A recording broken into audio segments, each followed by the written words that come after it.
Morning all. So this brings me into a place called Burrs, which is in Essex, and then the bridge over there takes you into Suffolk. I'm searching for a dragon today, so we'll see how we get on. Burrs Common, history of Burrs Common. Land was known as Burrs Common in the Middle Ages, and it's marked up on a manuscript map of 1600. Obviously this willow tree's had enough for the year, going into resting for the next couple of months. How sad is that? Sydney Winch, 22nd of October last year to the 31st of October last year. Very sad. And here it is. So where I'm stood now is Essex, and where I'm looking over to is Suffolk. No animosity to either county, both been brilliant to me, so I've got nothing bad to say about either.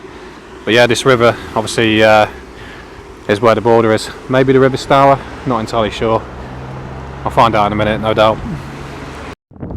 So I suppose really this is right bang in the middle. One side being Essex, and I'll be in Suffolk. Just one last time to emphasise it, and then I'll call it a day. Suffolk. There's the signs for Essex over there.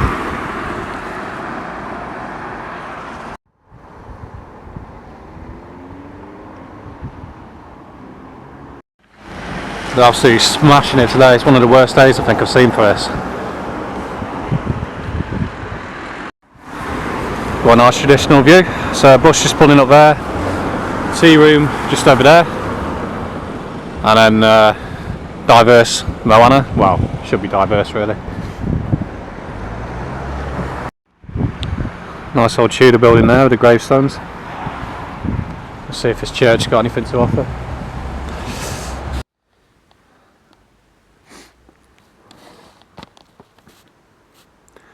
So my spirit rejoices in God, my Saviour, God is love. Christmas tree's looking lovely and all. I've got some interesting coats of arms on here as well.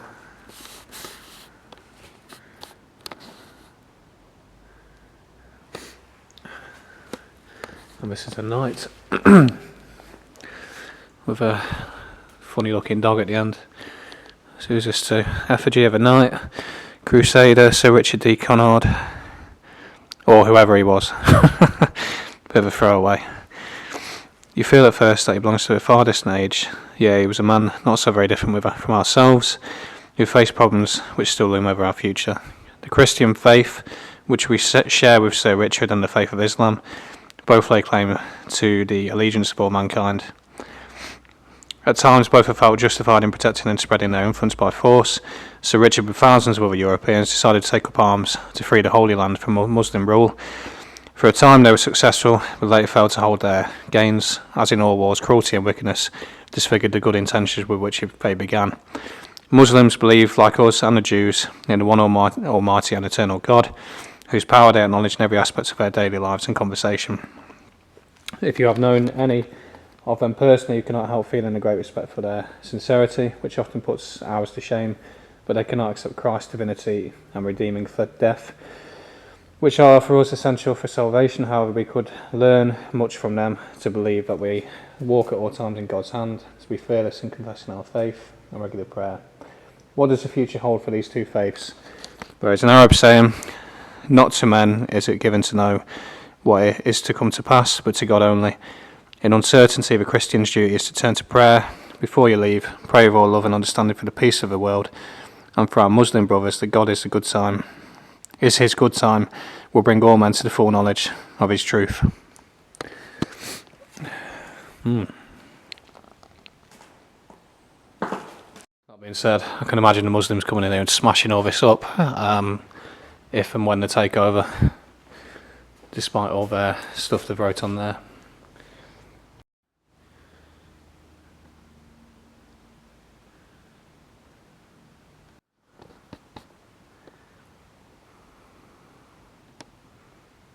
It's almost quite strange looking.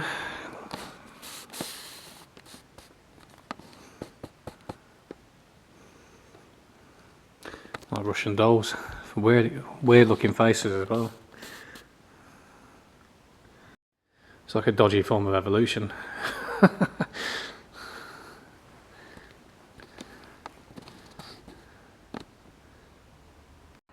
This would be an ideal shot if a tractor or something come down here now, but I don't think that's going to happen. It looks like things are shutting down even here. AC Chambers and Son, Central Stores looks shut down as well. Don't know. It's a nice old Tudor building here. Got a random kettle on the side.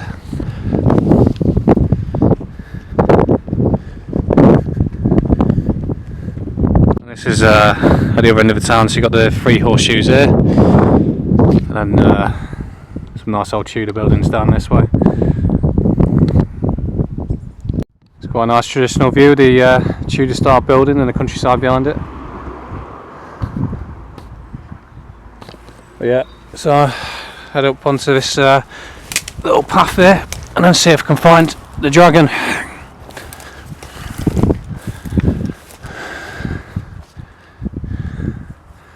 Not sure which way I like, but my instincts are telling me walk down that way, but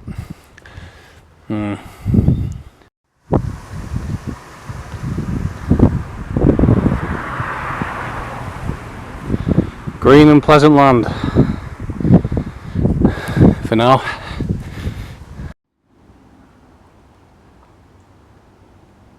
That's the crown of St Edmund. The arrow is going through it. It's to do with the Vikings who tied him to a tree and then used him as target practice.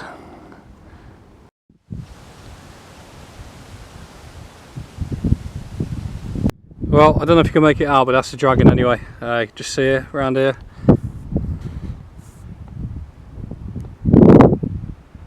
Probably would have maybe been better summertime. It looks quite well maintained, I'd say.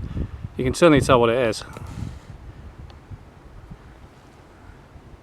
Don't know if you can get any closer. To be fair, I think this is probably about as good as it's going to get really, because if I go down there, you go into lower ground looking up, so obviously you need to be above it to really see it. So I guess this will have to do really. I might push down the track a little bit more, but I think this is probably the best angle really. Where you gone? Where you gone? There you go.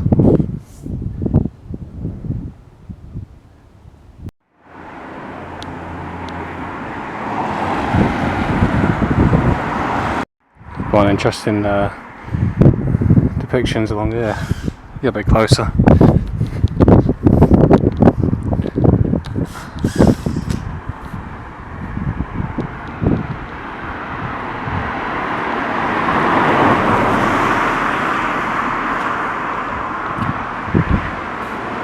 Well, I always say Suffolk is the best county in the country because of the people, and come away with about 4 or 5 leaflets just before going in a tea shop, and St Stephen's Chapel, apparently where St Edmund was crowned, so I'll be the next one to go and have a look at.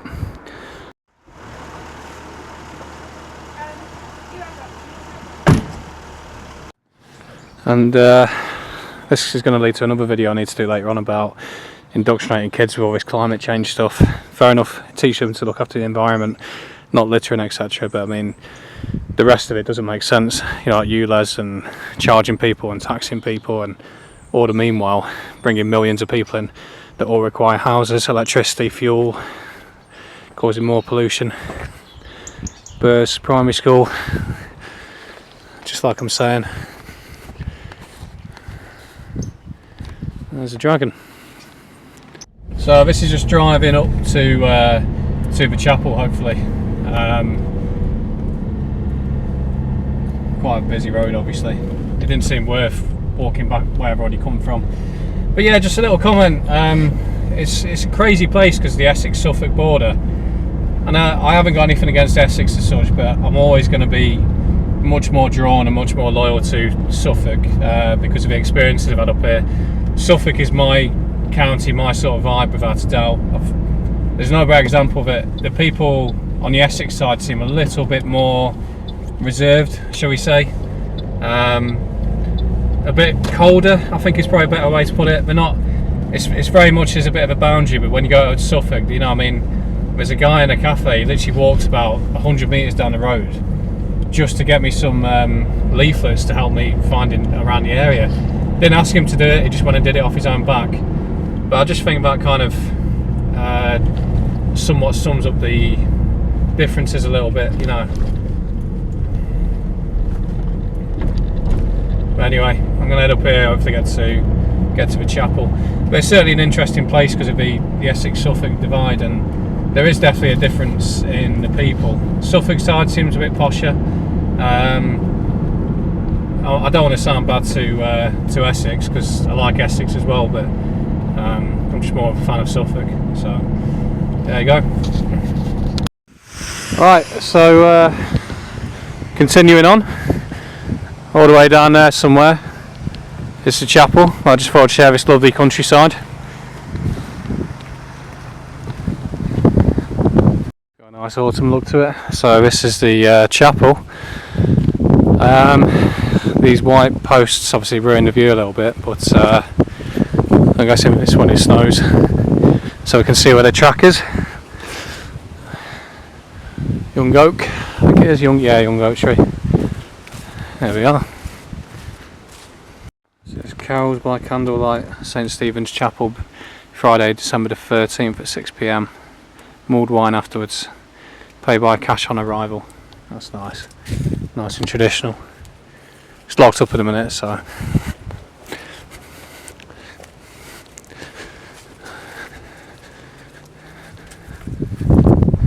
So maybe it's going to be open. And we're in.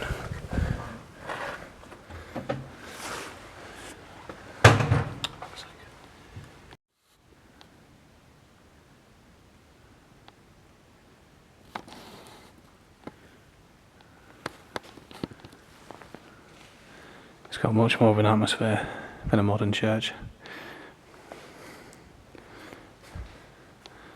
There's another knight here.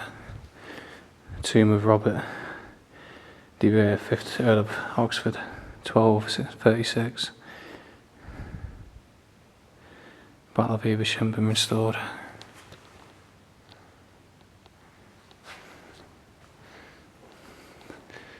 Impressive. That's what I love about this country, it's just so historic. If you go looking for it. Richard de Vere, 11th Earl of Oxford, 1417. Weird looking dogs, or whatever meant to be. Probably Thomas, 8th Earl of Oxford, 1371.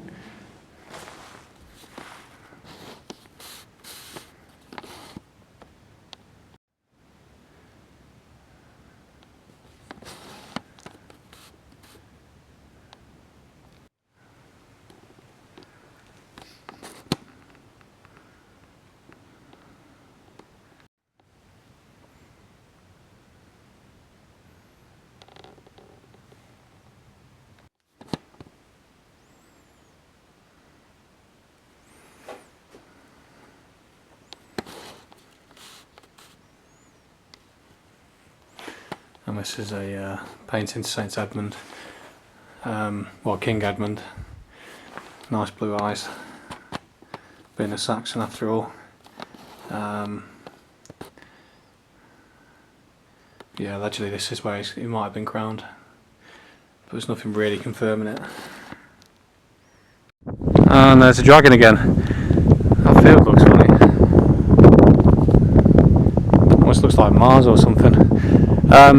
But yeah, there's even some sheep in the middle of that dragon actually, almost like in the belly of it.